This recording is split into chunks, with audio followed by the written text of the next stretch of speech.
আমাদেরকে মরতে হবে। কুল্লু নাফসিন যায়িকাতুল মাউত, তোমরা মারা যাবে। নাহনু কদ্দারনা আলাইকুমুল মাউত, আমি তোমাদের মাঝে মৃত্যু সৃষ্টি করেছি। কেউ তোমরা মৃত্যু থেকে কখনো বাঁচতে পারবে না। তাহলে আপনার কাছে চিরন্তন সত্য কোনটা? এই দুনিয়ার জীবন নাকি আখিরাত? আল্লাহ বলছেন ওয়ামাল হায়াতুদ দুনিয়া ইল্লা মাতাউল গুরুর, এই দুনিয়ার জীবনটা খেল তামাশা ছলনা।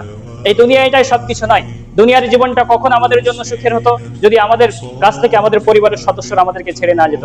হঠাৎ করে শুনলেন বাবা মারা গেছে, মা মারা গেছে, হঠাৎ করে দেখছেন যে ছেলে মারা গেছে, সবাই একে একে বিদায় নিচ্ছে, কেউ আপনার সঙ্গে থাকছে না, সবাইকে নিয়ে আপনি আদর্শ লাইফ লিড করতে পারছেন না। কেননা দুনিয়াটা থাকার জায়গা নয়, দুনিয়াটা হচ্ছে একটা পরীক্ষার জায়গা। তাহলে এই দুনিয়াটা যদি আমাদের জন্য সব হতো, তাহলে পরে এখানে আমরা আদর্শভাবে লাইফ লিড করতে পারতাম, কিন্তু আমরা পারছি না। আমাদের মধ্যে থেকে মা বাবা সবকে আমরা হারিয়ে ফেলছি।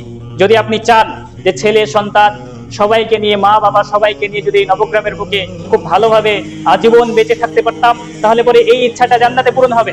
আল্লাহ সেখানে মৃত্যু রাখেননি, সেখানে মারা যাবেন না।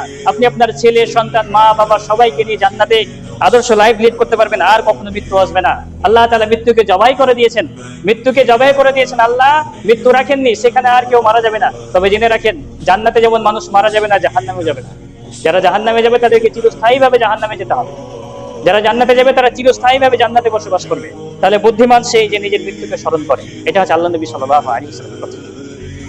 আমাদের কি এখনো সময় আসেনি যে আমরা আমাদের মৃত্যুটাকে স্মরণ করবো, যে আমরা মারা যাব?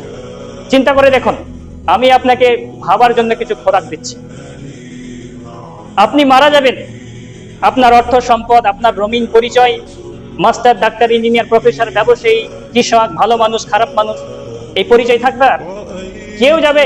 আজ পর্যন্ত কারো কবরে কেউ গেছে? বলেন, কথা বলেন, কেউ গেছে কারো কবরে আজ পর্যন্ত? আপনার সবচাইতে ভালো ব্যক্তি, যাকে আপনি সবচাইতে বেশি ভরসা করেন, সে যাবে? সে তো কবর থেকে আবার ব্যাক করবে, বাড়ি চলে আসবে। তাহলে আমরা কার পেছনে দৌড়াচ্ছি? আমরা কি করছি? হায়াতাকা কবলা মাউতিক, এই হাদিসটা আমি আপনাদেরকে বারবার শুনিয়েছি, যে বেঁচে থাকতে ফিরে আসেন, মারা গেলে পরে আর ফিরে আসার কোনো পথ নাই। আপনারা মুসলিম নিজেদেরকে মনে করেন, এর জন্য আজকে এই জুমা মসজিদে জুমা পড়তে এসেছেন। কই কোনো নন মুসলিম তো আসেনি এখানে, এসছে? আসেনি। আপনি নিজেকে মুসলিম দাবি করেন, এর জন্য এসেছেন। তো আপনি যে মুসলিম এটা আপনাকে প্রমাণ করতে হবে না? আপনি নামাজ পড়েন না, আপনি যাকাত দেন না, আপনি রমাদানের সিয়ামটাকে হেলাই খেলাই উড়িয়ে দেন, যে তোমরা নিজের ইচ্ছা মতো চলবা, নিজের ইচ্ছাকে রব বানাবা, আল্লাহর জন্য কিছু স্যাক্রিফাইস করবা না, এবং বলবা যে আমরা জান্নাতে চলে গেছি। এত সহজ? আল্লাহর জন্য আপনার এবং আমার কি স্যাক্রিফাইস আছে বলেন? কি করতে পেরেছি আমরা? তো আমাদেরকে এই সৎ সাহস রাখতে হবে যে আমরা মুসলিম, আমরা আল্লাহর জন্য কিছু করতে চাই। এই চেতনা, এই জাগরণ আর কবে জাগবে বলেন? বিগত 200 বছরের ইতিহাস দেখেন, বা তারও পেছনে ফিরে যান, মুসলিমদের হালাতটা দেখেন। তারা শুধুমাত্র আল্লাহর উপরে দোষারোপ করেছে। আল্লাহ ফিলিস্তিনকে ধ্বংস করে দিল, আল্লাহ ভারত